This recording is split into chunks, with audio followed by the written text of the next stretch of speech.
নমস্কার, কবিতা উৎসবে ক্রিয়েশন অনুষ্ঠান আপনারা দেখতে পাচ্ছেন। আমি এসেছিলাম শিলচরে একটা ব্যক্তিগত কাজে। সেই ফাঁকে আমি চলে এসেছিলাম এই অঞ্চলের বিখ্যাত কবি, প্রাবন্ধিক, তাত্ত্বিক, লেখক শ্রদ্ধেয় তপতী বর্ষের বাড়িতে। এই বাড়িতে এসে আমি পেয়ে গেলাম দীপক চক্রবর্তীকে, পেয়ে গেলাম মধুমিতা ঘোষকে, এবং অত্যন্ত আনন্দের সঙ্গে আমি রেকর্ডিং করেছি।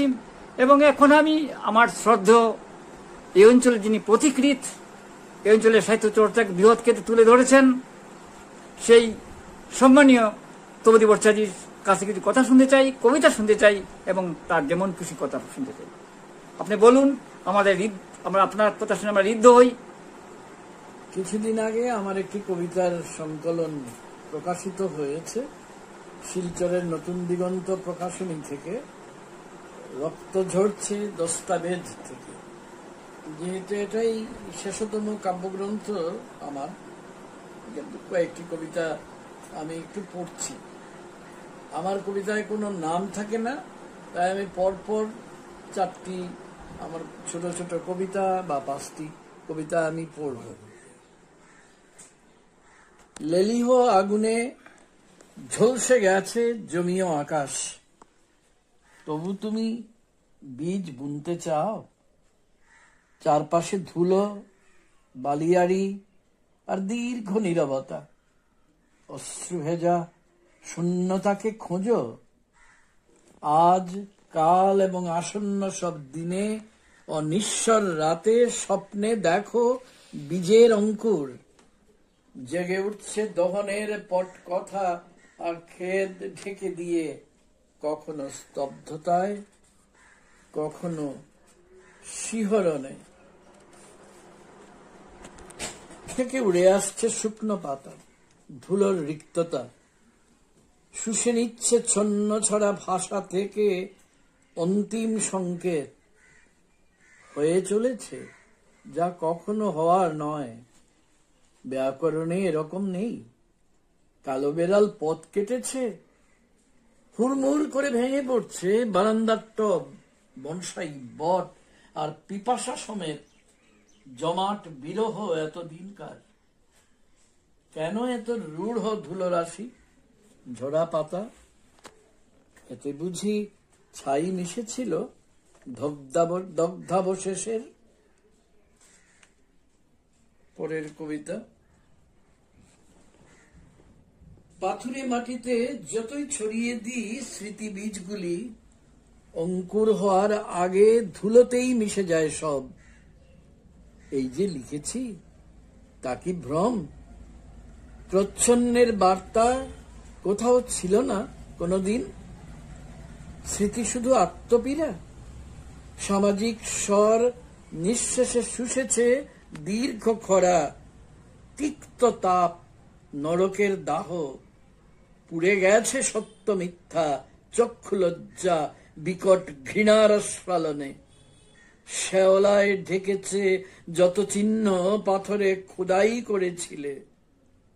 উগরে দিচ্ছ যত অন্ধকার এতদিন, সেই সব গিলে খাবে তোমাদের শিরস্ত্রাণ সহ।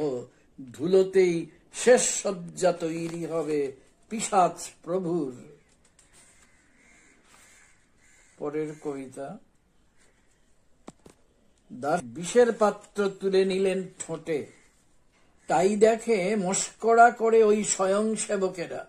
বলে বিষ মানে অব্যর্থ শুশ্রূষা। যদি দেওয়া হতো সলিল সমাধি, ওরা জলের বন্দনা করে হত্যে দিত ফুয়ের আর চরণ কমলে। এই দৃশ্য বড় মনোরম। অন্ধ হোক অথবা বধির হোক, ভক্তজন পিশাচ কীর্তনে মাতোয়ারা অষ্টাধিক সহস্র প্রহর জুড়ে। এই ধ্রুবপদে ওরা ফিরে ফিরে আসে। উড়ে গেছে সত্যাসত্য দিগন্ত পেরিয়ে। প্রতিদিন ধমনীতে বয়ে যায় কালোকুট। কত দার্শনিক নীলকণ্ঠ হয়, তবু সারি সারি যতুগৃহ তৈরি করে প্রেতসেনা প্রভুর দোহাই দিয়ে। শেষ কবিতাটি এখন পড়ছি। যারা আলো মুছে নিয়ে অন্ধকার লেখে, তাদের কাছেই হাঁটু মুড়ে বসছে অবোধ জনতা। মেরুদণ্ড জিম্মা দিচ্ছে রোজ। কুঁড়ে ঘরে অন্ন থাক বা না থাক, নামাবলী পরে জয়ধ্বনি দেয়। বিকট উল্লাসে ফালা ফালা হয়ে যায় প্রতিশব্দময় রাত। জলের স্থলে অন্তরিক্ষে ওরাই ছড়িয়ে দেয় মৃত্যু বীজ। তবুও ভ্রুক্ষেপ নেই কীর্তনের কৃতার্থ দুহারদের। দেখো, ওরা উপশম খোঁজে আততায়ীদের কাছে। কিভাবে ব্যাধির শেষ কারা বলে? ছেয়ে গেছে তিক্ত অন্ধকার অন্তরে বাহিরে। আলো কি কখনো ছিল? সত্য ছিল? ছিল কি জীবন? খুবই ঋদ্ধ হলাম শ্রদ্ধেয় কবি তরুণ ভট্টের কবিতা শুনে। আপনি কি কিছু কথা বলবেন আমাদের নতুন প্রজন্ম সম্পর্কে? কবিতাই তো সব কথা বলে দেয়। আমি শুধু দুটো তিনটে কথা বলি। কবিতা আসলে সময়ের স্বর এবং অন্তঃস্বরকে প্রকাশ করে। যিনি লিখছেন তিনি যদি নিজের উপলব্ধিকে প্রকাশ করেন তার নিজের মতো ধরনে, ভঙ্গিতে, নিজের ভাষায়, তাহলেই সম্ভবত বলতে পারি যে কবিতা সময়ের বার্তা বহন করছে।